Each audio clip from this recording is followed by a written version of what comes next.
Hey, we're back here on the Sack Heads Radio Show, 347-205-9399. We are waiting for our good friend TAMI J to call in. Soko, if you could fix your messes, that would be great. I'm just saying, you kind of created this problem, Do we have a problem? Well, yeah. Is this thing on? Welcome back. Did you mute my microphone again? Oh. Hey, Soko. Is that an alien spaceship? Soko, can you look at me, please? And hopefully this works. Hey, it's Tammy. How are you? We are here. Unfortunately, you're not there for some reason. Soko's working on the finalized sound engineering on this, but you're not carrying over. So can we call you back in a minute? Okay, thank you. Is this because we moved? It is because we're moved. It's all jacked up, but we'll get to the bottom of it. You mean Soko'd up? I don't even. We fired Jack, if you remember, because Soko's resume was so much better. One of the most. It was a terrible idea to fire Jack. Thank you, Soko. It's great when your guest for the night, the person that you pushed, he can't even make that work. So.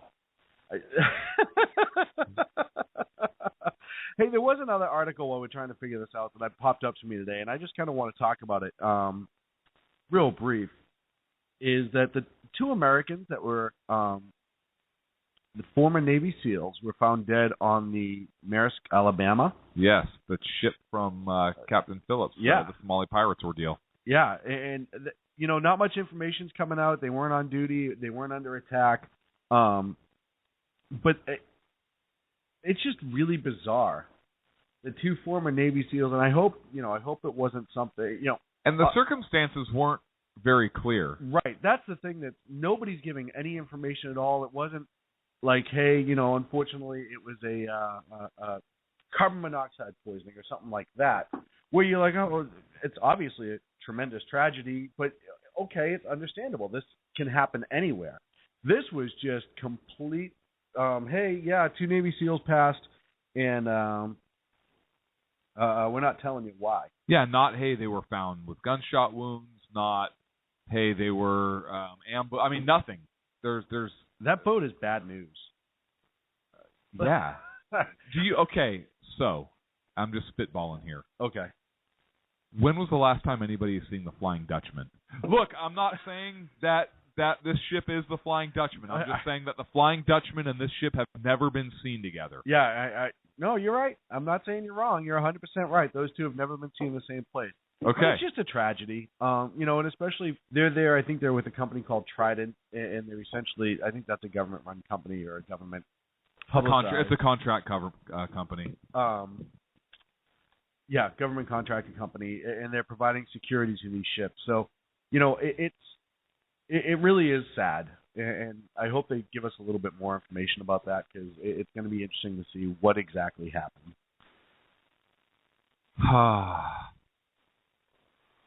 So, look, we talked briefly about China and the fact that they've been practicing for a war with Japan. There's a U.S. Navy intelligence analyst that told some colleagues that the China's People's Liberation Army, the PLA, that they've been conducting these training exercises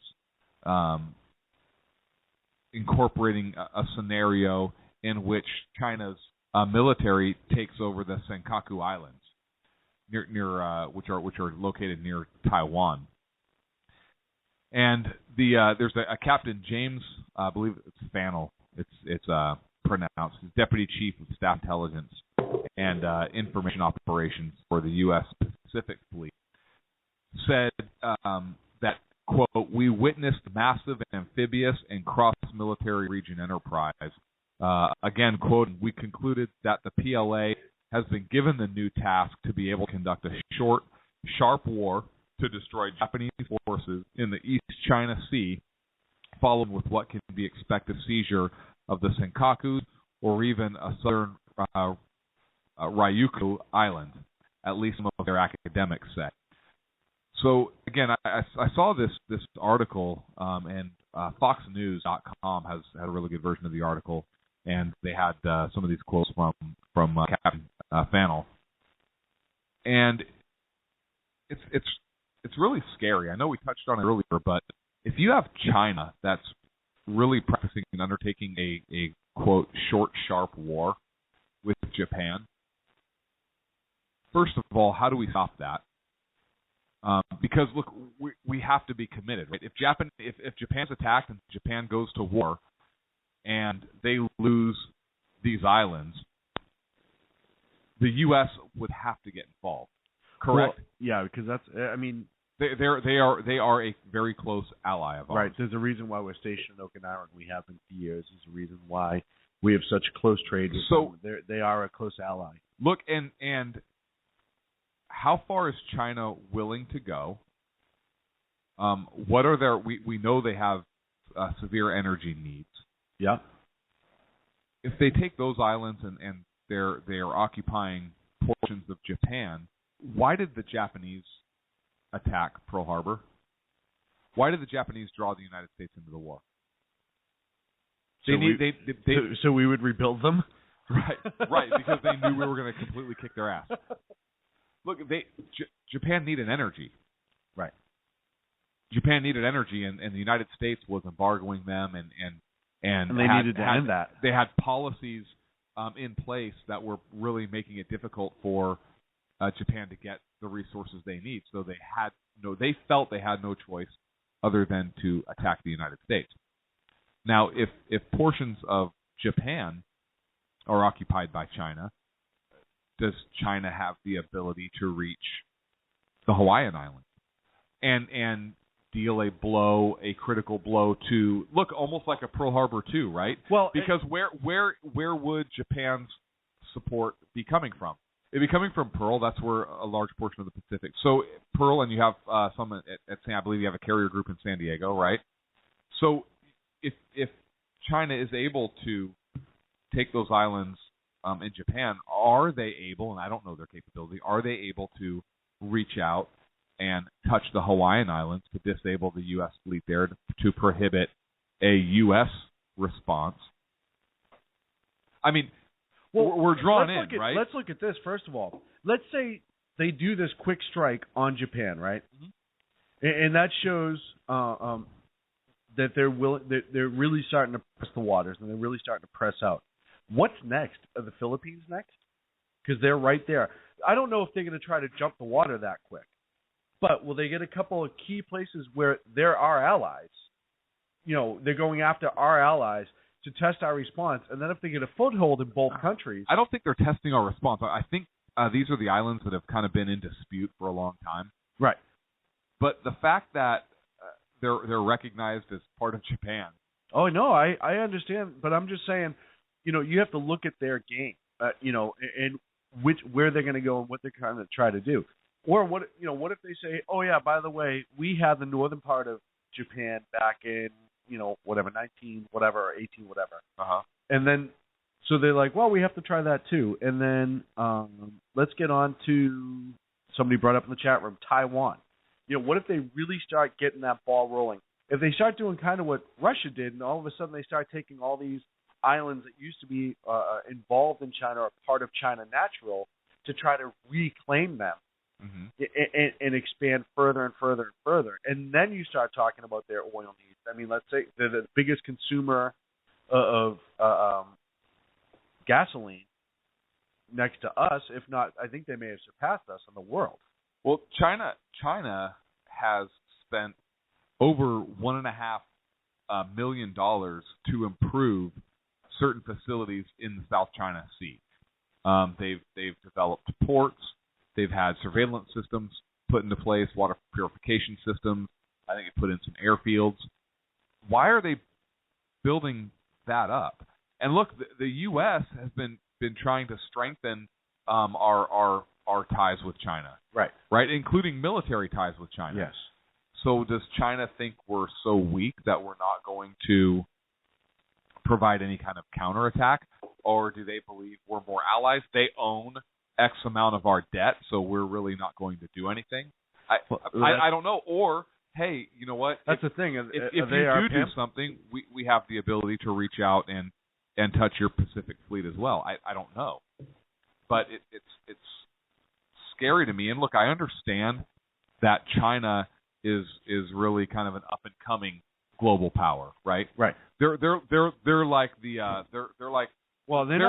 the rookie. They're right? not really even, but not anymore. They're actually a global power now. We've allowed them to become a global power over right, the but last they're new. They're like new money. Yeah, but right? they've always been big and had power. Now they're just global. No, they've had local, right? But they have not had global power, right? So now they're like new money. They're like the kind of the rookie, right? Kind of feeling as though it's a little bit. And so is this I don't know. Is this just kind of a hey, look what we are capable of, so don't mess with us? Is this legitimate plans? Because I know they've had war games against Taiwan in the past, and look, they've never invaded Taiwan. So now why the shift now from Taiwan to the Senkaku Islands, or both? And I know there have been incidents where there was an incident where a Chinese naval vessel locked its radar targeting system onto a Japanese warship. Yep. And there was obviously a big outcry from Japan, and rightfully so, on that. But a war with China scares me. Well, it does, and I again, this isn't. I don't think that they would take us out handedly, but they have so many bodies. No, they have decent capability. They do, and they have a huge population. Right. I don't think they would have us militarily. But I think we have TAMI. I think we finally have TAMI. TAMI, I'm so sorry. TAMI, listen, I'm sorry we had to get to that story first before we were able to bring you in. But we appreciate you staying on hold for us while we kind of talked business here, because there was absolutely nothing wrong. Everything is going exactly according to plan. We have complete control over everything, and so we thank you for bearing with us and holding out while we forced that breaking news in. Thank you very much, problem. Jamie. You're a trooper, I'll tell you. It's like, okay, if they really didn't want to talk to me, they could have told me. I would not have been mad. No, are you kidding me? You know, TAMI, and we were just literally having a tug of war, like two puppies on a chew toy, where Sean was saying, no, we have too much material, let's dump TAMI. And I was like, are you out of your mind? We love TAMI. And we were going back and forth while you were on hold. I just want you to know, going to respond to this I just want now. you to know the truth, and I have video to prove it. I'm not even going to respond to this, TAMI, because you know better. I would hope you'd know better. I pay you to know better. I do. It's fun, though. Why are you? And poor Soko is all hoarse and everything. Well, and he's trying to talk. I know, and we've been rough on him. It's funny. His voice was fine when he came to work today, but after we did the final touches on the studio, and Clint and I yelled at him for about 2 hours straight. And he was yelling at all the chords that he had mixed up. Which so a lot of so what did you guys do to your studio? The same way. We ended up we moved studios, so we're in a new studio now. We're actually in a government building because we figure that this is the last place they look for us. We're practically in the state capitol, which is awesome because they have no idea we're here. So we had to move everything, and in doing that, we upgraded a few things and changed some things around. And we thought we got most of the kinks out of it. However, that didn't happen. Apparently, but the kink that allows you to talk to TAMI J wasn't fixed. Well, for whatever reason, we thought the Skype, the way our setup is, so we can get people in on Skype as well as on the phone, is we had to jump a few things, and it didn't quite go the way we had planned, and that's why Soko's voice is like that. Have you ever cried for a really long time, Sammy? And when after a while your throat just gets hoarse from crying and just being upset, that's what we did to him, and I apologize for that. You guys are horrible. No. Hey, Soko, dry your eyes. Dry your eyes. Back away from the microphone. Nobody can hear you anyways. It's all right, sobbing Sally. Don't worry about it. Sobbing Soko. He needs to call John Grant and have John Grant walk him through the Skype configuration. And Soko, dry. It's okay for men to cry, Soko. Well, Tammy, it's one of those things that we had everything set up, and when we moved, we upgraded, and we just, you thought you worked out all the bugs, but not always. Clint's still here. Yep, that's the way it goes. That's okay. You'll figure it out. That hurts. He can fix that. Oh, I'm 1/3 owner with these other two guys. They can't. You're Dang right. It. It'll just take a 2/3 vote, and right now Soko's mad at you. So, hey, the reason we love Soko. Tammy, the reason you grace us with your presence is you released part 3 today. Finally, on the Black Sphere, finally. The Oh my bodies, goodness. In the wake of Hillary Clinton, and we talked a little bit on Twitter earlier. If everyone hasn't checked it out, go to theblacksphere.net. It's right up there, and read the first 2 sections first, and then you get to the third. We start rolling through, and sadly, the first couple, Tammy, I was like, all right, well, unfortunately, it's not shocking. Like, it didn't shock me. There was no shocking on the first few. No, it's just a person that died, and it's a little bit of a strange way they died, but, it's nothing that really grabs you. Right. And it's, I don't know if it was, okay, well, this is just weird, or, okay, well, they knew the Clintons, and at this point it kind of makes sense that they died early.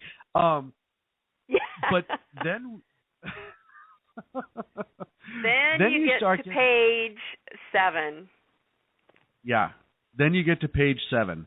And page 7, and that's funny that you brought it up because I actually had it here on my notes, Kevin Ives and Don Henry. And I want you to tell this story yourself. People can read it. Please go to the website and read it.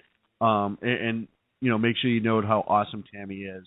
But kind of go into this a little bit for our listeners and see if you can explain it and what importance this has and why this is a big one. Well, this is a really big one. Now, a couple pages prior to that, I have Barry Seal on there, and that's it. That's leads up to this because Barry Seal was somebody that there were reports that he worked for the CIA and did things for the government. He was known as a drug runner, and the drug running went in. It started in Louisiana, but then they changed it to an airport in Mena, Arkansas, and it was well known that drugs were being run in and out of there. Barry Seal supposedly ran billions of dollars of drugs in and out of the United States. We don't know what the relationship was to drug cartels, but we do know that it was happening there in Mena, Arizona, and the allegations are that the Clintons knew far well that this was going on. So you get to page 7, and there's Kevin Ives and Don Henry, and those names don't maybe sound like what people would think of as kids right away, but they were 2 nice, clean-cut teenagers. I believe they were 14 and 15. They went out for a night of deer hunting in a rural area of Saline County, Arkansas, and no big deal. In these rural areas, kids like that and their dads, kids by themselves, they go out hunting at night all the time. There used to be no danger whatsoever. It was a very wholesome thing to be doing. And they did not come home the next morning. Their bodies were found run over by a Union Pacific train on train tracks. Thus it became known as the Boys on the Tracks case, and it became very, very famous. What's interesting is that the Arkansas State Medical Examiner, the ME, said that they had fallen asleep. They probably had been smoking pot and were in a deep slumber, and the train ran over them. Well, their mother didn't buy that. I don't think she believed that they smoked pot or anything, and the idea that they could fall asleep on train tracks, that just makes no sense. I don't care. I've never tried smoking pot and then sleeping on train tracks, but it just sounds unbelievable. And so, who can sleep through a Union Pacific train rumbling down the tracks? Yeah. I mean, that let alone being on the track. I don't care what you've smoked. Yeah. Yeah, unless you've had an anesthesiologist attend you, I just don't think that's going to happen. And so this began to raise just a lot of questions with people, and a grand jury started investigating. They had the bodies exhumed, and then another autopsy said, no, wait a minute, Don Henry had been stabbed in the back and was dead when the train ran over him, and Kevin Ives had been beaten with a rifle butt, and the boys were most likely murdered in an area known as the drop zone for the drug smugglers. So they were murdered, left on the tracks. Yep. And Clinton brought in 2 pathologists to check out the ME's work, and they had the state crime lab, be there where the autopsies were being conducted. But when the grand jury wanted to subpoena those experts for testimony, Clinton refused it. And, there was a book that was written about the case, which is really interesting. I've only read some of it, but it was written by Mara Leverett, and everybody that read it said, oh, my goodness, this is like a John Grisham novel come to life. This is true facts. And she really investigated well and worked with Kevin Ives' mom, and very interesting book. The case became really, really well known and associated with the Clintons. And I say, the thing that really nags at me is why did Clinton refuse to allow the records from the crime lab and the ME, in the posthumous exam? Why did he refuse to release those records? That's pretty crazy. And then what's interesting is the following pages after the Boys on the Track case were a couple people that knew the boys. One of them was Keith Coney. He was a friend of the boys and supposedly was near when they were being attacked. He had told his mom, and so this came out in testimony. He was killed. He was on his motorcycle, and there was a high-speed chase, and he ended up running into the back of a truck. And then another fellow knew about what had happened and seemed to have some information, and he was talking around town that his life wasn't worth 2 cents, and the night that he said that and the night that he had said goodbye to all his family members, that night he was stabbed 113 times. So holy moly. Yeah, so it's just, and this is the kind of stuff that's in the Clintons' past, and some of it gets really close to them as we go through all these names of these bodies, and some of them, it just gives you a bad feeling, like, wait a minute, because you start seeing where, Bill and Hillary were in the background of these different things and how they were connected. And I mean, he was the governor of the state, and Arkansas is not like being there in New York City or someplace. It's a smaller, a lot of rural population. People know what's going on. They know everybody's business. Everybody knew what was going on at Mina. And, and these poor boys were murdered and had parents that never got answers. So that's just kind of reminds me of Benghazi, as a matter of fact. Yeah, well, like everything else, if it doesn't meet the agenda, and, part of the reason why that's important is you talk about Beale in that area, but the way those two are connected is there was a mechanic that was working on his car that found a check that was somehow related to Bill Clinton, and that never went anywhere, but that mechanic ended up perishing as well. And, so it seems like anybody that knew anything is just gone.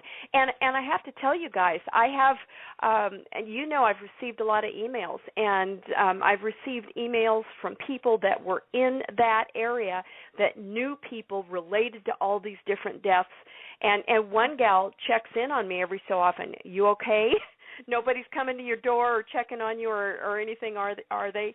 And she's worried about me. A couple other people that are law enforcement check in with me every so often to make sure I'm okay, which I'm fine. I figure, well, yeah, I'm packing heat and got a lot of friends that do and a lot of friends that are special forces, so I feel pretty good. Well, and it's I joked with you from the very beginning, on and off the air, as soon as you released your first article, is that we have to watch we have to watch your back. You just have to watch your back because I hate to say it, but you know as well as I do that there's probably somebody wants to know who TAMI J is right now in a war room, so to speak. Yeah, they're looking for a woman with a tiara and a flag.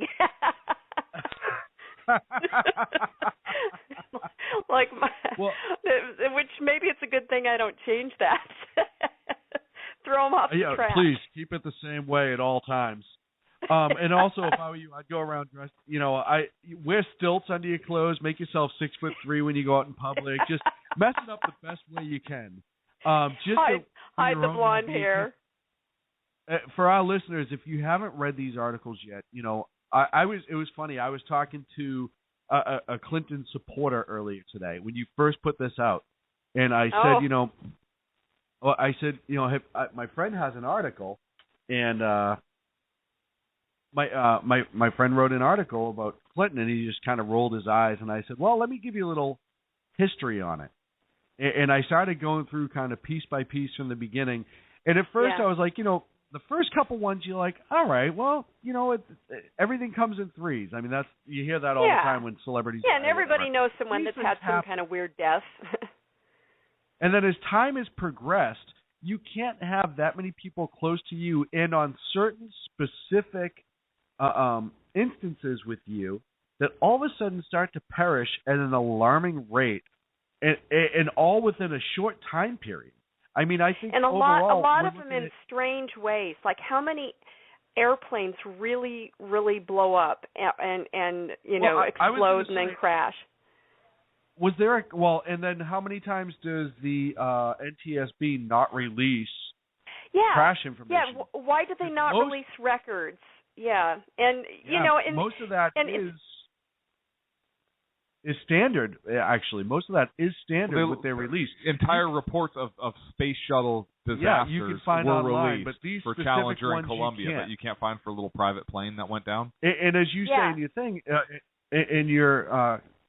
in your article, you have to look at the totality. We talked about that earlier in the show, and this here too. We're not saying that they're specifically connected, but at some point, if you're a friend of the Clintons, and maybe now you may not want to be a friend of the Clintons anymore. I mean, I can tell you, you may want to take a concealed repeatedly around. Yeah, I'd separate. You may want to take a concealed carry case, wear some Kevlar vest, and watch your back at all times. Have somebody watching your six, right? Yeah, I would just move to a remote part of the country where I would hope that nobody at all would find me. Hey, Tammy, we're going to take a quick break. Will you stay with us when we get back? Sure, I will. All right. Here on the Sack Heads Radio Show, we are simulcast on speaker 347-205-9399. We take a quick one, and Tammy's going to join us on the other side. Stick around.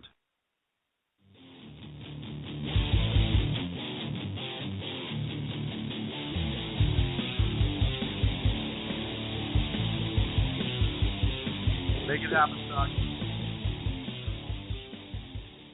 I don't know.